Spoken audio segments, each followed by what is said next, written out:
Welcome to our key session. This time we're having a look at your single central record. The good, the bad and the ugly is what we've titled it this morning. So welcome. Hopefully you will find this session interesting. Let's get the introductions out of the way. If you've not heard of us before, welcome to this Keystone key session. And let's get the sales bit out the way at the start of the call. We are a national company providing a range of services to help schools and trusts with their non-teaching needs. Everything from HR advice through to internal scrutiny, interim finance support, growth consultancy, and we also do bid writing, health and safety inspections, data protection support, you name it, come to us. And if we don't provide it ourselves, we will have an associate partner we work with who does. We work up and down the country, hence the graphic. But that is enough of the hard sell. I promise there won't be any more today. This is about sharing some of the knowledge that we've got and maybe answering some of your questions. We are going to be taking a look today at how different trusts manage their single central records. I think we'll have a chat through some of the common things that we encounter and hopefully share with you some of the workable solutions and good practice that we've seen around the country when we are around and about helping our clients sort their SCRs out. Along the way, we might talk about some of the pitfalls and the problems that we have come across. For those of you who've been on key sessions before, you'll be very pleased to know that I am probably not doing the bulk of the talking today. So once I've done this introduction, I am going to be introducing my colleague, Pip. So finally, some house rules just for the session before we get started, and I turn the screen off and introduce my colleague Pippa. Please do use the chat function so we can have any conversations as a group. We've got a nice size group this morning, so if you want to pop stuff in the chat, please feel free to, and I will try to keep an eye on what we're doing. Feel free to speak up. You should be able to unmute and interrupt. We know that quite a lot of you will be in busy offices, so if you're not speaking, usual rules apply. Please keep your microphones on mute. During these sessions, sometimes we launch polls to gauge your views. If we do, please participate. They become more interactive. If we ask you a question in the chat, even if it's just a yes, no answer, pop an answer in there perhaps. And at the end of the session, you should receive a link for feedback. We'd love to hear your thoughts so we can continue to improve. We prioritise suggestions for future topics from our existing clients, but if you're not yet a client, A, ask us for a quote for something, or B, stick a suggestion in anyway, because we want to make these key sessions as helpful as possible. So all ideas gratefully received. Now I'm going to stop sharing my screen. Stop presenting. There we go. Lovely. And in terms of cameras that are on, you can see my lovely colleague Pip there. Pip, why don't you introduce yourself? Tell us a bit about your background and how long you've been dealing with SCRs. Wow. I'll come back to how long I've been dealing with SCRs in a moment. So my name is Pip or Pippa, depending on how professional I'm feeling. Philip of when I'm in trouble. I am a head of HR here at Keystone. Been with Keystone for the past 3 years, but I am an FCI PD. And as far as SCRs, Matthew, well, before I joined education, I was in care homes, and funnily enough, in care homes, you still have a single central record. So probably too many years that I want to actually remember and realise. Effectively a very, very long time. So yes, SCRs have been adapting and changing and inside and out over the years and developing, and yeah, as I say, I think I've been from the dawns of when they were first starting, and it was just an idea of we need to keep the information and what information needed to be kept. Excellent. So you spend your time advising our clients on that. Just out of interest, how do you feel about being on the spot in these kind of ask the expert interview sofa talk kind of sessions? I think we might lose the word expert. I'm not sure at what point I get classed as an expert. Obviously, years of experience and knowledge. I would hope that I've got fairly good insight and I know how to do it. But yeah, as far as being interviewed, well, we'll put that to the test and see how our delightful colleagues on the screen feel about it at the end of this session. Okay, if you don't like the mantle of expert and need to run away, if you could do any other job, what would it be and why? My Any last other opening job? question. Oh, now that is an interesting question. I don't think anybody wants to do any other job because otherwise we wouldn't be doing the jobs that we're in now, would we? I think I'd quite like to be just sat on a beach watching llamas run up and down, drinking tea. Is that a job? Yeah, that it is now. It is now. So at the end of this session, we might open a poll. Do we think Pip should stay in SCR, or should she run to a beach and watch llamas? Look, talking about your role with Keystone, sort of what size clients do you work with, and what's your experience of how they are managing their SCRs? Okay, so multiple. We have multi-academy trusts with 20 to 30 schools in there. We have standalone academy trusts. We have primary school academy trusts. We have those that are mixed. We have SEND. And I think really that makes the difference on how they handle their SCRs and how it's managed. There's a number of different factors at play when it comes to an SCR. We know that we have to have one. But the methods of storing that information do vary depending on our clients. I've seen every method, even down to I've been into a school once, and this was talking years ago, where they were still trying to keep paper records. But not a spreadsheet, actual paper Actually, notation. in a book with lines drawn. Yes, we do still, talking a few years ago, but a big kind of account management book, and they just drawn the lines and marked the columns off, and that's how they kept their information. Okay, interesting. I'm guessing from your tone of voice that you have a preference for electronic systems. Well, let's face it, his books go missing, they get lost in a filing cabinet, a page can be ripped out, pens. I'm a neat freak, Matthew. I'm sorry. I like things to be, when I open a book and I see a blue pen and a red pen and a green pen and a pink pen, it gives me anxiety. So thinking about software, then, is your go-to a spreadsheet? Is it some of the software that's out there in the market? I don't want to sell the software because I don't want to feel like I'm coming across as a salesperson, but I have to say some of the software at the moment makes life a lot easier. We've done a couple of implementations now. I say a couple, we've done more than that. We have supported lots of clients with a couple of different systems that are out there as far as electronic management. So SCR Online, SCR Tracker. I like them for ease. I like them for the fact that they're almost foolproof. I'm not against an electronic spreadsheet. I think there's caveat around an electronic spreadsheet. They work well. They do.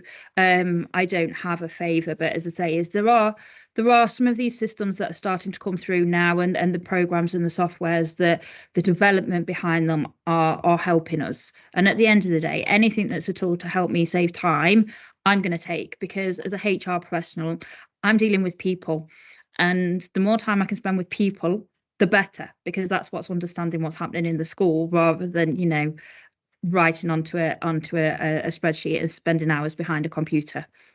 What works best? Systems that are integrated into the rest of the HR database, or does that actually overcomplicate things, and does it need to be a standalone? Do you know what? I think there's debate on this one, and I don't think there is a right or wrong answer. It depends on how you want to run. And I'm sure, again, there's people doing lots of different methods. I'm not against having it linked to a HR system. The reason being is, therefore, I'm keeping the record. I've got the assurance that I've got one go-to place for all of the information that I need. I'm also then not duplicating the information. I'm not finding out that there's a record kept in somebody's OneDrive hidden away that I don't know about, and it's just there. So in that way, yeah, it is it is easier to have it linked in. However, I think there is also, again, going back to the development of technologies, some of the systems that are outside of the day-to-day HR systems that we might think of traditionally, so that gather in our holiday allowance, gather in our absence management, our performance management, those that combine it, I've found that the SCR function's not quite as developed. The ones that are focusing purely on the SCR and not necessarily HR management, then they are really, really good systems as far as actually having it. So obviously they both go hand in hand. It depends what you're classing. At the end of the day, your SCR is your record of your checks. It's your confirmation that you followed keeping children safe, and therefore that is a HR element of your personnel file. It is that record. So it has to match what you've got. There's no point having information in an SCR if you've not then saved that somewhere. There's two elements to it, I think, is what I'm trying to say, Matthew, is there's a compliance of the SCR, and then there's actually what you need within your personnel file and what you need to ensure that what is on the SCR is correct. So in terms of where trusts are on their journey, we've got some people on the call today who come from various sizes of trust. In your experience, does the size of a trust impact on the decision that teams have made about where to keep their information, or do things like geography play a part? Because trusts are covering increasingly larger chunks of the country. If you go up, United Learning's about 90 schools now. If you look, so SAT 90 schools. Where on that continuum are people when they decide to stop using paper, go to spreadsheet, go to system? Absolutely. Again, I think IT infrastructure plays a big part in it, but absolutely, if you are at the size of anywhere upwards of 15 schools, sometimes even smaller than that, you generally have somewhere as your central function that's got your HR team centralized, your processes centralized, your safeguarding teams. You might have leads and quality assurance across a central trust function that is then supporting those schools. So having instant access to those SCRs is how we ensure that we're governing that. It's how we ensure that we check that. And you're not going to drive up and down the country to be able to look at it and sit over somebody's shoulder and check it. So having it centrally, absolutely. Having it in a location where it can be shared and it's one document, whether that be an Excel spreadsheet in a SharePoint drive or being on an SCR system, I think does drive that forward. It's easier if you've only got one or two schools within your trust and that they're local to each other, because as a central, take my role, for instance, as a head of HR, I would go in and spend time with the school business manager or the HR officer on the ground and the head teacher. I would be having those catch-up meetings in order to review it. And it's not a problem for me to travel between the two sites. So if they're independent of it, that's fine. But you also have to bear in mind, Matthew, that as we get into the larger trusts, we've got trust boards, we've got members, we've got central teams. And those central teams, again, may be going out and acting across all of the different schools. And each individual school still has to be able to show that information when they're having their SCR checked. And quite often I find that the schools that are, or the academy trusts that have an individual SCR that they manage themselves, can quite often then miss updating information that's happening centrally. And that's then therefore leaving a gap. So again, online software systems where you've got remote access in, you can share the data. It depends who's doing your checks. Some multi-academy trusts have a central HR team that are doing all of the compliance checks. They're ensuring that all of the recruitment and the keeping children safe is actually followed. They're doing the DBS checks centrally, they're doing the ID checks centrally, or they're at least processing it through, and it's a two-way process. So it goes back to that governance, it goes back to that quality assurance. If you can access that remotely, again, how much time are you saving not sitting in your car to go and drag a file across or go and drag SCR information across? I don't want to bring GDPR into it because we know that we did a cybersecurity session and I had kittens on that one as well. But, you know. Oh, go on. I was going to interject with a GDPR issue, particularly around multi-tab spreadsheets. So, well, there is an element, isn't there? You know, we have to gather the information in, we have to keep it. I used to have a fear in me when I was, you know, a business partner and I was going out to different schools. My HR officer was doing my recruitment checks and going, that file's ready now, Pip. And I'm thinking, I'm about to go in my car and drive 40 miles with this folder.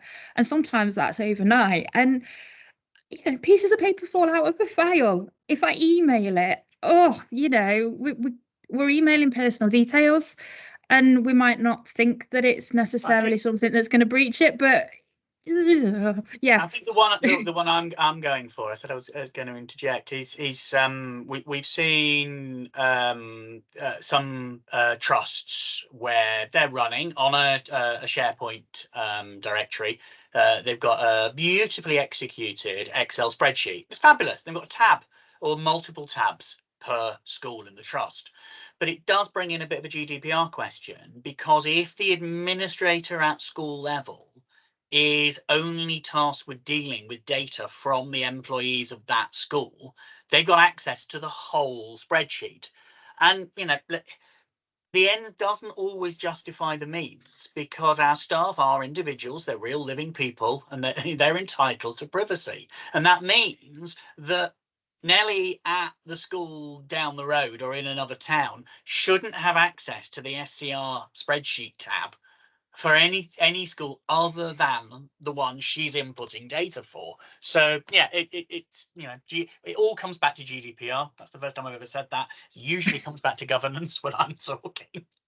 Yeah, but governance and GDPR play a part, and I suppose that's something that we need to think about when we're doing our SCRs. And I might be jumping ahead, Matthew, into some of the common things that we encounter, but Yeah. we generally do need to consider who is looking at our SCR, who is looking at that information, who's entitled to look at that information. And that sometimes then comes down to ask the bigger question of, well, we've given somebody a responsibility to collect information in a school. Does that mean they're entitled to see all of it? So if we take the SCR in the same format as payroll, would you allow the whole of one of your schools in the trust to see another school's payroll and budget? And the answer is no. You know, a common thing that I say is HR is, well, they shouldn't be talking about each other's pay. The reality is we all talk about each other's pay. It's what they do. Oh, I'm getting paid more than you. There is no difference with the SCRs. Oh, I can see on the SCR you've got this, this, and this. And it's that information needs to be safe and secure. And it goes down to, as I say, who plays the roles and responsibilities of uploading that. Because again, you know, if you're in a secondary school, you might have a cover supervisor or an exams officer or a school business manager that's only function is to bring in agency staff in the morning and do the calls around to get the agency staff in. They're then meeting that agency staff, they're then gathering that information, they're then checking with the agencies. Well, does that entitle them to see the actual colleagues' information, or should they just be having that? Electronic systems, so like SCR Online, SCR Tracker, not necessarily the ones that are linked in with your HR systems, but those kind of standalone SCRs sometimes have the ability that you can then give the responsibility to a cover supervisor to upload agencies. So it's not having to go through somebody else. But ultimately, somebody has to hold the responsibility. You know, who's then going, well, it's not my job because I don't do agencies. It's not my job because I'm not central. The head teacher and the DSL need to be able to have that and hold somebody to account. And if it's spread out across a multiple amount of people within your school or your academy, it becomes a problem, because you can't then follow that line of understanding if there is an error, understanding where the information's being disseminated to. And again, Matthew, you know, there's a debate on the SCR is there, it's a record of the checks. You know, it's a standalone thing that's going to be checked as far as you're saying that you've done those checks. It's not where you're storing that information. That information is still backed up in a personnel file. There's still going to be a paper record. Now, do you need the paper record? Do you not need the paper record? But ultimately, if your cover supervisor's holding all of the agency information, but it's your HR officer that's sitting with the Ofsted inspector, and all of a sudden the Ofsted says, I want to check that as well. You've got to have it joined up. You've got to have that accountability and that understanding of where that is kept. And it is a massive thing that I see across multiple of our clients, that when I'm doing an SCR audit, it is one of the questions that I will ask is, where's the information stored? Who's got access? Why have they got access? What's the justification? And what if it goes wrong? Nice. What are some of the problems then that we see? So we've got issues about who's doing it. Yep. Is there any commonality in problems that you see? Yeah, I think, sometimes it's just that nervousness of not knowing what information. We all go, oh, we're following keeping children safe. How many times do you go back onto the individual points of keeping children safe against your single central record? The reality is we don't. You rely on your consultants or your HR, external sources such as ourselves to go, here's an update on what you need. And there's those little tabs that are formulated across the top, or if you're using SCR online. But you can adjust settings. The biggest one I find is people worry, how do I prove what's on my SCR? Keeping children safe says that I need to record I've done the date of the check. How do I prove that? What if I get questioned about that? Well, the reality is keeping children safe says put a column that says you've checked it and the date that you've checked it.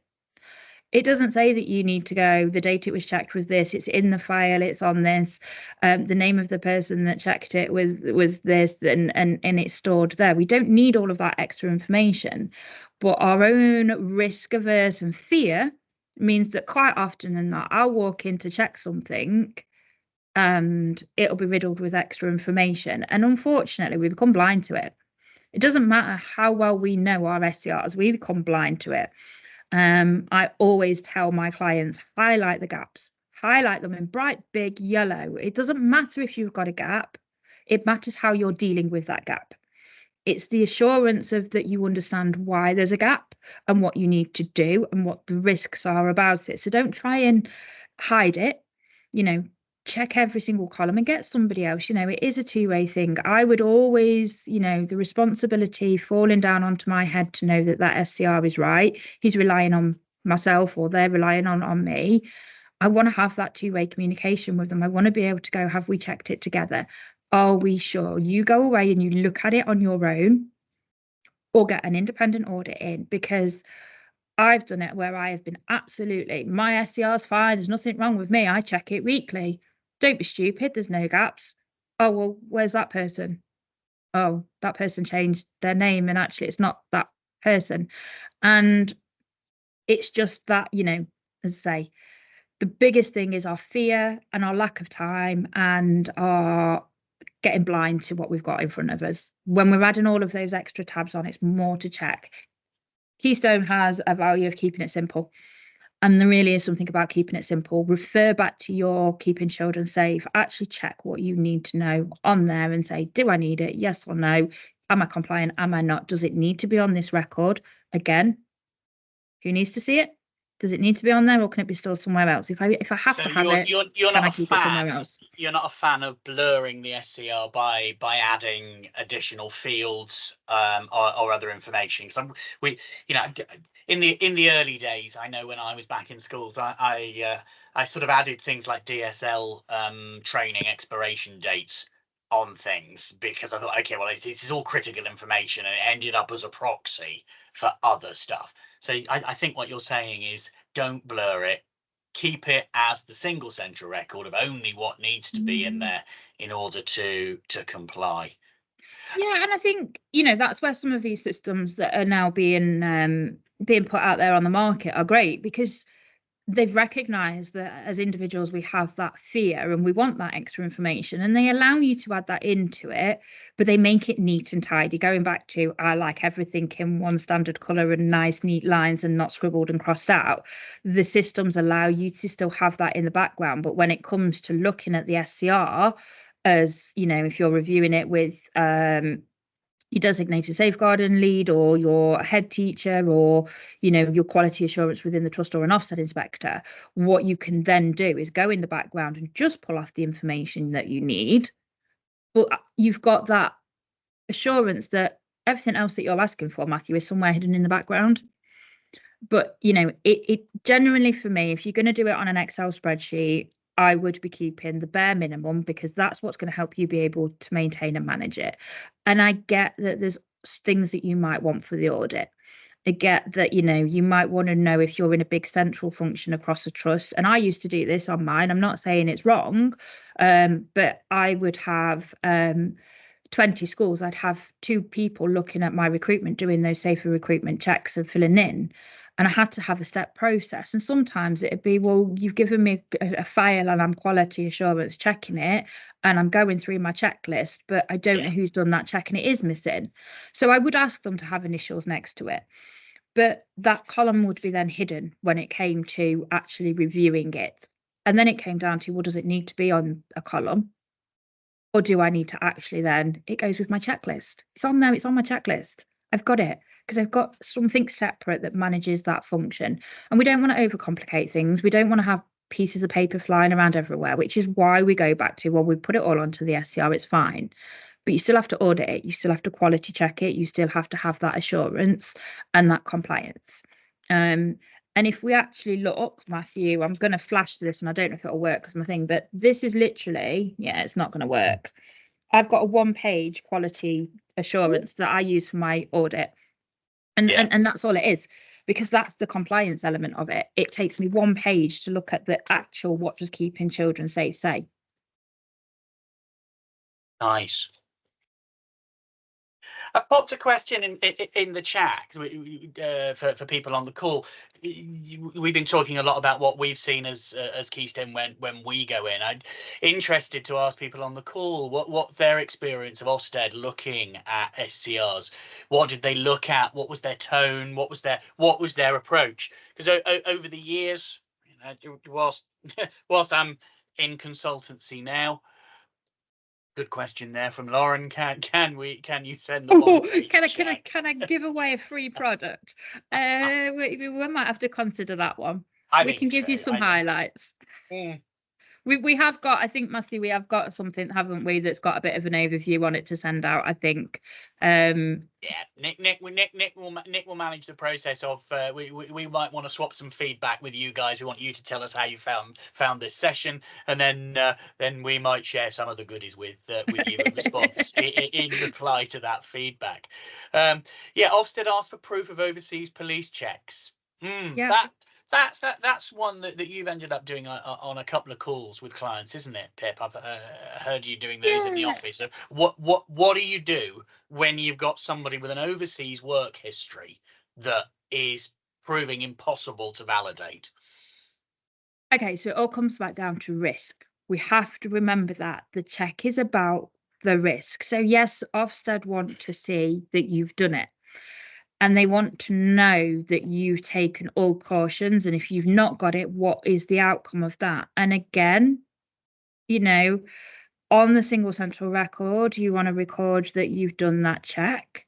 It doesn't necessarily mean to say that you're going war and peace. If you've got, they've been in Spain, they've been in Japan, they've been over to Ireland, and that's where those actual documents come down to your personnel file and what you are keeping and what you are not. Your single central record is recording that you have done your due care and attention to assure that person is fit to be in work. And there are occasions where an overseas police check is not available.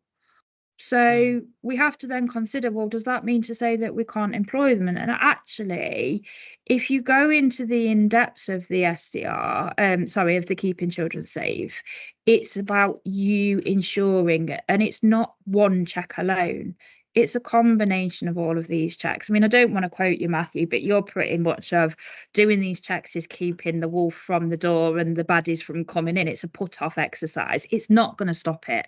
At the end of the day, if you tick on that box and say to Ofsted, well, yeah, I've tried to do an overseas check, but they've been here for 30 years. That's maybe an exaggeration because we won't go back that far, but you get my point. Is, there's other assurances, risk assessments if there's something on the DBS. Yeah, absolutely. They always ask for a risk assessment. If there's something on the DBS, you're assessing whether a person's suitable to come into work. The SCR is your guidelines.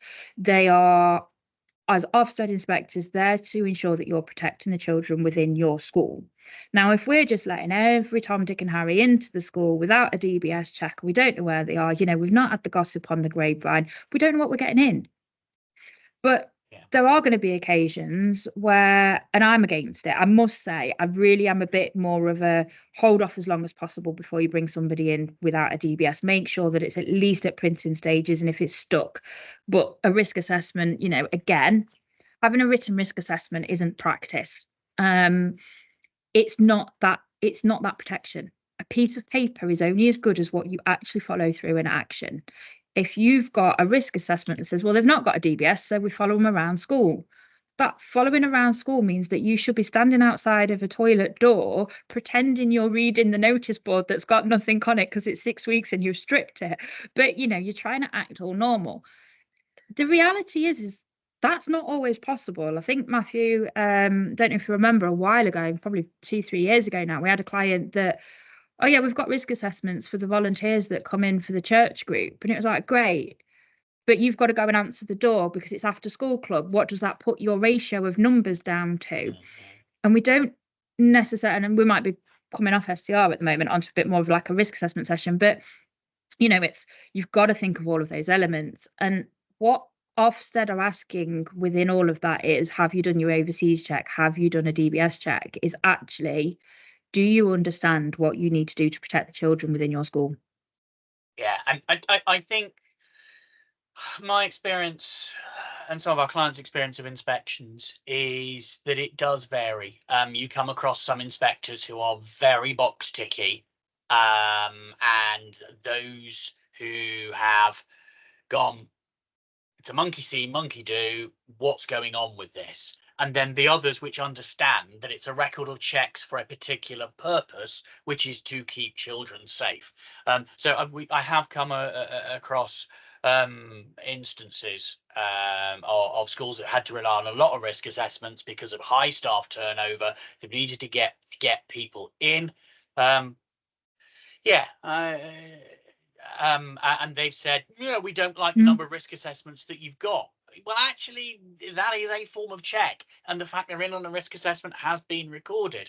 What have we got there? We've got inspectors who've seen that supply teachers in on that day and not on the spreadsheet because of timing, but give you a day to make sure they're on there. Yeah, that's a pragmatic approach, because inspectors, the vast majority, are school leaders still and should be understanding the challenges. Sadly, they're not the people who are making the entries in their own registers themselves when they take off their inspection hat and go back into schools. Are there any particular sort of pinch points, Pip, in SCR management? Is it around that recruitment for September, the big staff turnover period? Yeah, absolutely. I mean, we all get it, whether we're a standalone HR officer, a school business manager, or we've got a team behind us. At the end of the day, we're all sitting on tender hooks now. We've come back after Easter. We know that resignation period's coming through. We're also at that time where we start looking at our workforce changes and our career pathways, and our exam invigilators being in. There's a lot going on, again, starting to get ready for September maintenance. So I think this period now up until September, it really is that key point where we go, well, oh, there's a lot going on. It's also the window that a lot of us have our Ofsted inspections in. You know, I know from our clients at the moment that Ofsted are in full force, and if you've got a multi-academy trust with 3 or 4 schools on RI, they seem to be going, well, we'll be in that one, and you're ending up week after week after week. That puts pressure on itself. If you've not, you know, if you're a standalone, where do you prioritize first? Do you prioritize the fact that you've just been given 3 sheets of somebody that's coming in to do maintenance and their checks? Do you prioritize that it's Ofsted of cold and you're running up the drive in high heels? I mean, that's an experience in itself. Can I just say I have done that? Phone call in the morning, 7 o'clock, and I've got the biggest, highest heels on, and the driveway is like 2 miles long, and I'm trying to beat the Ofsted inspector in because I knew that the governor didn't have the files on site. You know, where do we prioritize that? And I think, you know, you are absolutely right, Matthew. There are pinch points in the year, and it generally does fall down to recruitment because, again, what do we need to keep on the SCR? It's things that we do at the time of the checks. It's things that we do when we're checking somebody in. But it might be that you transition somebody from one school to another and you've just cross-checked that, you know, you've just transferred that record from one school's SCR onto another, but you've not had time to check it. And actually it wasn't necessarily right in the first place. So I think we have to be reasonable about management of the time. I used to always say to my guys is, you know, it is important, it is a priority. And even if that means that you're half an hour or once a week to just catch up of going, well, have I missed anything? Then you know, that's the best way that we can do it in these busy times, is to just dedicate ourselves and a cup of tea and a chalky biscuit, shutting the door, saying, no, I'm focusing on this and this alone. Because it is when, you know, it's easy to miss things, especially if you're doing safer recruitment checks on somebody that's maybe started in September, but the information's being drip fed in. So you don't necessarily always get everything coming through. You don't necessarily get, you know, all of the information in the same time to put it onto your SCR. So yeah, definitely there's pinch points. There's pinch points on pressure. There's pinch points on, you know, just what's going on in your school. And I think it's just about being conscious about that.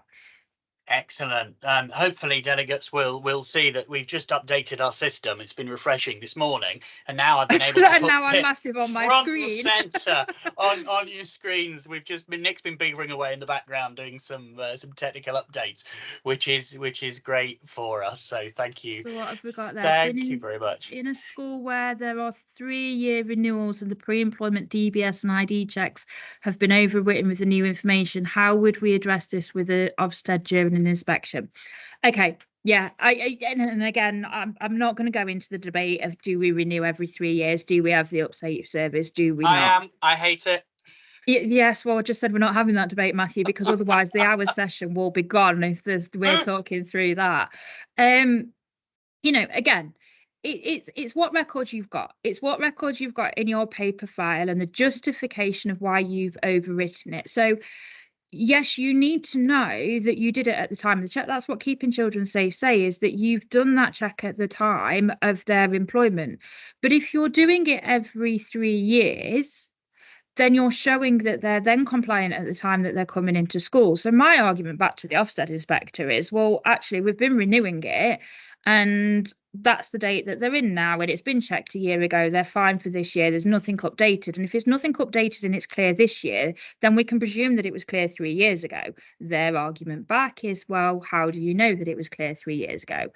In that case, I would be saying, I've got the record, you know, I've got the original time in the file that I can show you when it's done.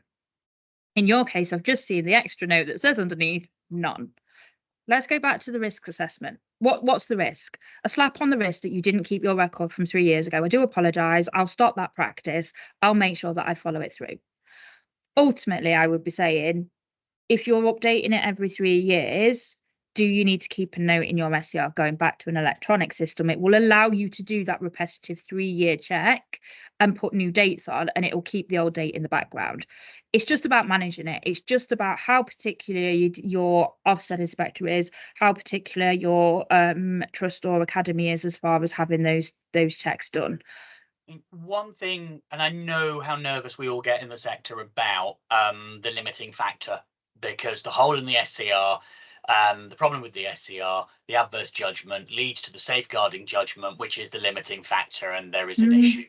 What should be happening is the moment that an inspector on the team lets the lead inspector know that there is an issue, then the lead inspector is supposed to communicate that back to Ofsted headquarters, and that issue should, and I'm not promising that it will be, should be picked up by the experts within the team, which are at Ofsted, who will sense check what that issue is. And there are individuals within the Ofsted team, and this is a big up to the central function at Ofsted, who should, in theory, hold their hand and say, don't panic, this is what it is, it's not an issue.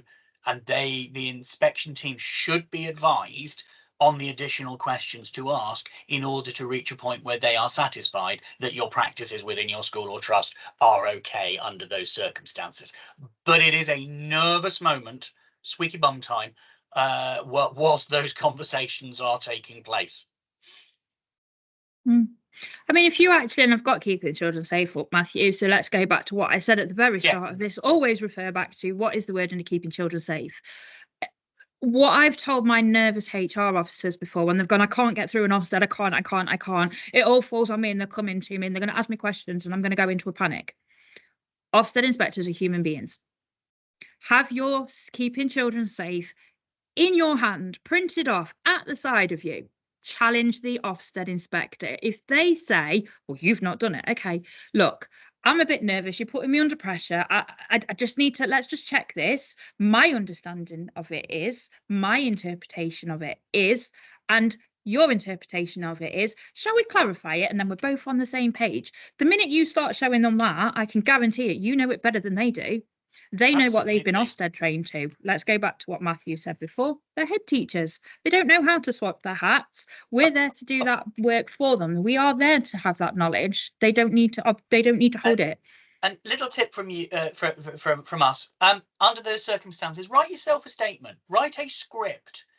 Now, Pip and I do these kinds of conversations, these things on screen all the time, but we still have a set of notes or a set of questions that we're working from, just in case under the stress we go to pot. So write yourself on a Post-it note what you're going to say to an inspector if you want to just pause and check keeping children safe. And you can literally grab that and go, just bear with me a moment. This is my job. I know what I'm doing. Can I just check this so that we're both in agreement what keeping children safe says? And there's nothing wrong with reading that, because it'll just center you. It gets you that moment, and you look less flapped. And it just buys you that time. One of my recent encounters. So what have we got there? Regular volunteer of 2 years, had all checks in place, who is an employee of the council in childcare setting, recently appointed. I was unsure whether to carry out a new DBS or not, as the old one would still be valid in her role. After consulting with Ellen Osborne, that tells me exactly where you are, because excellent, lovely. If you consulted with Ellen, I love Ellen. For those of you who are elsewhere in the country, other than the West Midlands, Ellen is a great SCR guru. In fact, she used to be the go-to advisor for about 400 schools in Birmingham until mass academisation. So you were consulting with Ellen, informed this is a scenario Ofsted raised in a recent inspection and recommended to carry out a new DBS. Yeah, do you want to come in on that one? I know what my view is. Yeah, well, again, you know, a DBS is only worth the paper it's written on at the time that it's written. So it's you're having your assurance and the insurance is sitting on yourself.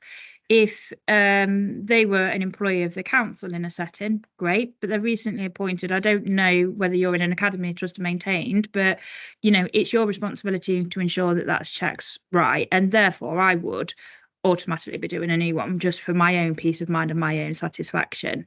I think the issue is in the guidance, isn't it? It's a change in responsibility. Yes. And if it's a childcare setting and you are a school, there is a difference. There's a difference in age of child. There's a difference in geography. So the physical layout of a site as you move from, I am making a gross assumption here that a childcare setting is a smaller setting versus a school. There may be more opportunities for lone or unsupervised working. So all of those will be factors that I would be putting into my decision whether to say yes or no to doing a new DBS check. If they're on the DBS service, happy days. Because of the updates check, lovely. That's So nice. I'll read the point in a moment from the SCR from the Keeping Children Safe about DBSs, just so that we can confirm, because I've just seen there that you've said that you maintain. But yeah, absolutely, on an update service, the whole point of the update service is that you do not need to go out for a brand new DBS, which is why some larger academy trusts, ourselves at Keystone, we have a thing where we ask all of our members of staff to be on the update service. We pay for it because there is a cost to it, a yearly cost to it, but it allows us to have that it's great to have staff on the update service, and when they come in, if they are on that, you do need to check their original certificate and the update to make sure that it's, that it does cross-check. But if that's the case and it's all clear and you save the certificate into their personal file to say that you've done that update check, then that's what you're recording on your SCR. So there isn't a need to redo a brand new one. You can do some, again, goes down to how risk averse you are. Some schools do, but the whole purpose of that person and that individual paying £13 a year still, it's the point of that. So if we look at what it says in Keeping Children Safe, point 270, the minimal information that must be recorded in respect of staff members is set out below. For agencies, third-party members of staff, school staffs and colleagues must, and let's remember we've got must and should, and it is a must, include the written confirmation has been received that the employee's business supplying the member of supply staff carried out relevant checks and obtained appropriate certificate. The date and the confirmation was received and whether the details of any enhanced DBS checks have been provided in respect of the staff member.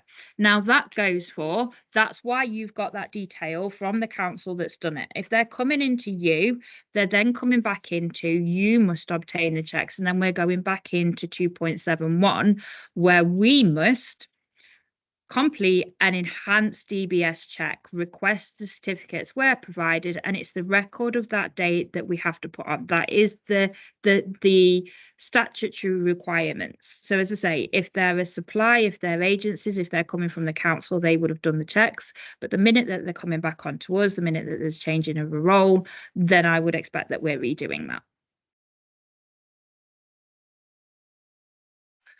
Do you still need to see their original identification when you recheck on the update service? So if you're rechecking on the update service, if I am the one that's done their original certificate and then they've gone on to the update service, I wouldn't go back to check their original certificate because I've already got a mark and a record to say that I checked that original documentation. Again, it goes back to I have a checklist. I have a pre-employment starter checklist that I go through and I check off what I've done, what I've seen, and whether it's a copy in the file or whether it's not.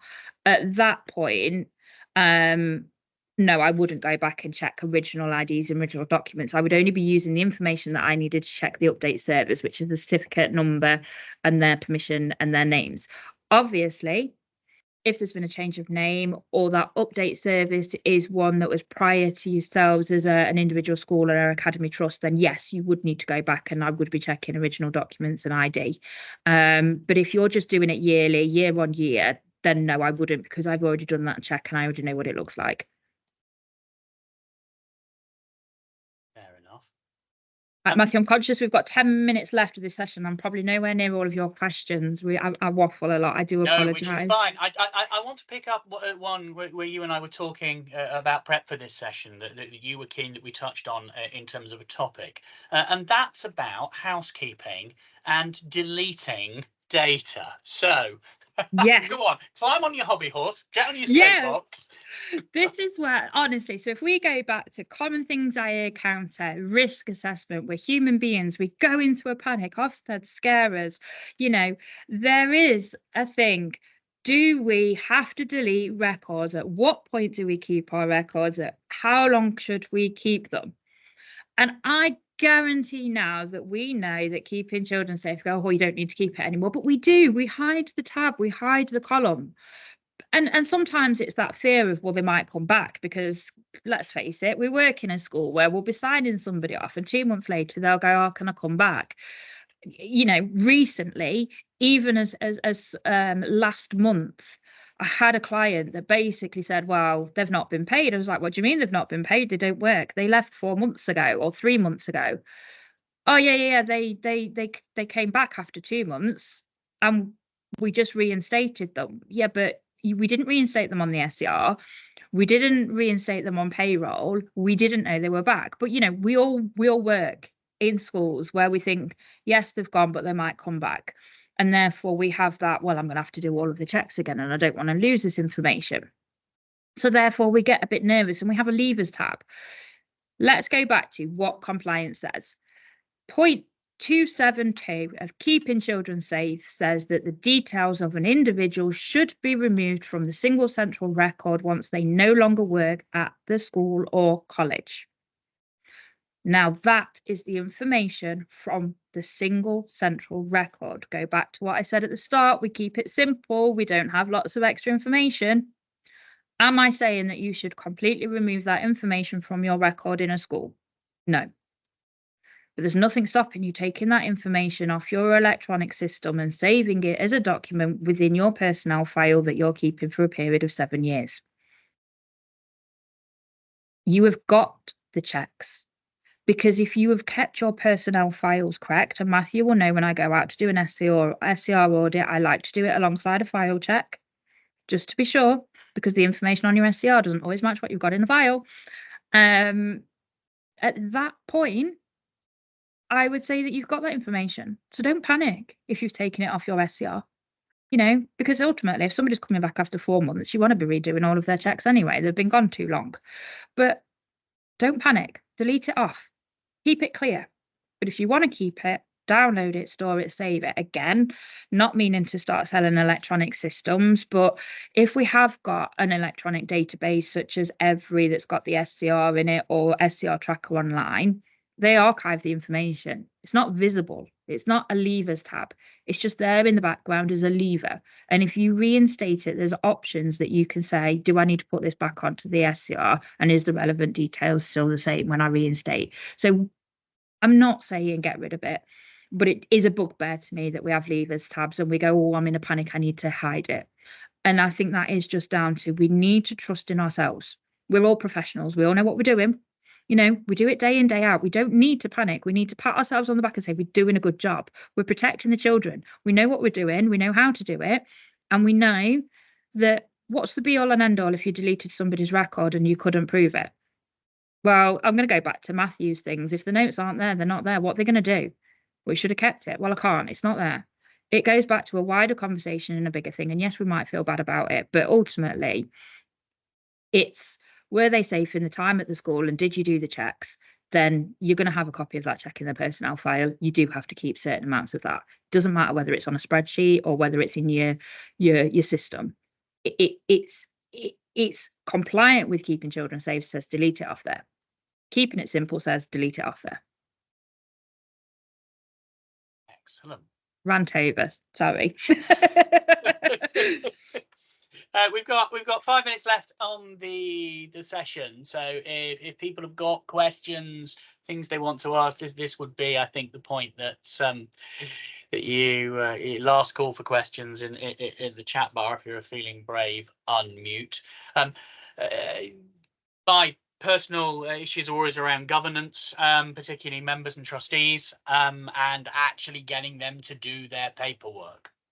So let's put a bit of stick about in the sector. Go back to your articles of association. Depending on the role that you have in your school, particularly if you're a trust, you can't rely on these, sadly, if you are if you're in a maintained setting. But if you're in a trust setting, the articles of association have, for virtually the last 13, 14 years now, contained the provision that members and trustees who do not share a clearance certificate with the chair are automatically disqualified.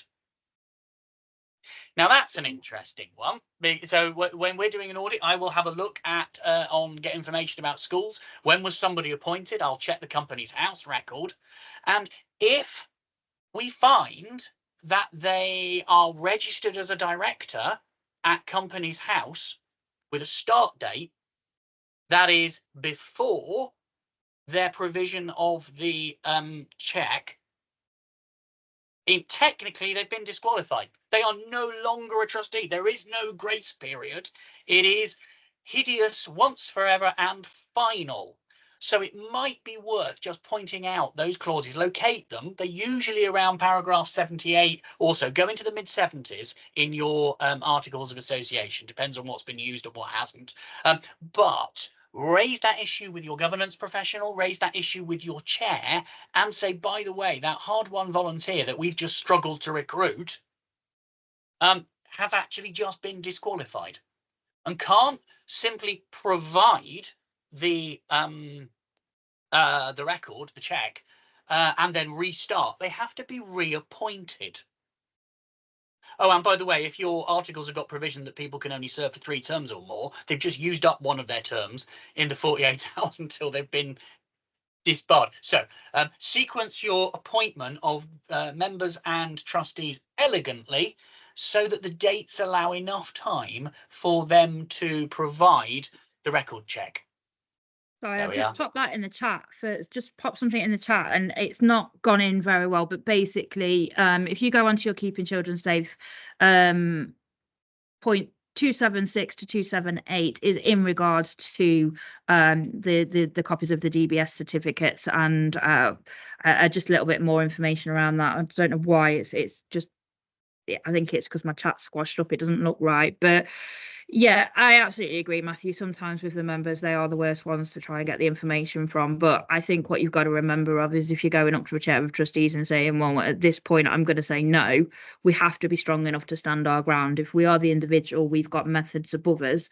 We are the holder of the information. We are the administrator of the information. We are not the responsible person for the information that lies above us. And we should, in theory, have escalation steps and processes within our schools and academies where we can say, nah, we need this. And it's just allowing us ourselves, again, going back to we know what we're doing, to just put a bit of power behind that and say, well, actually, I've got to stand my ground. But if you're not going to be compliant, then I've told you my bit and we can't take it on ourselves.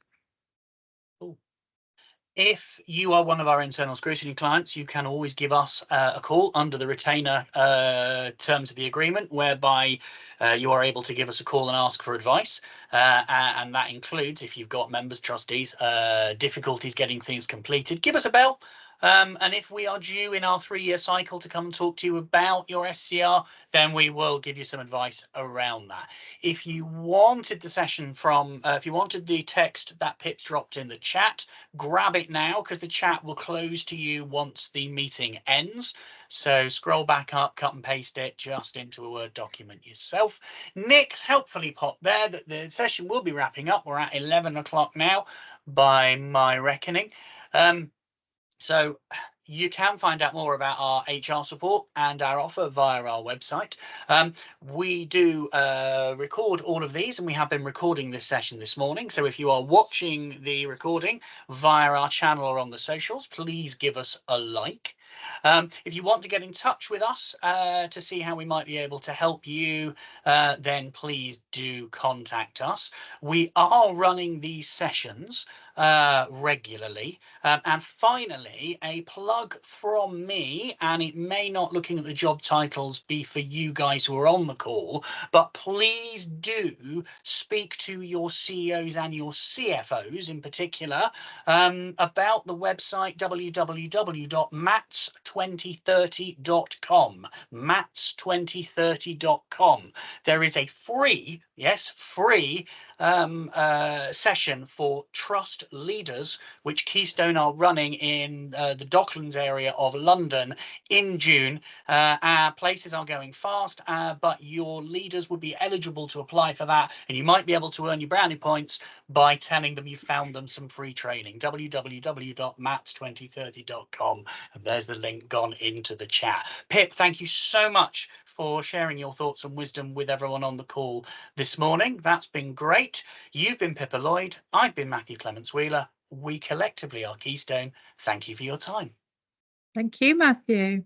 And I hope you all have a good day.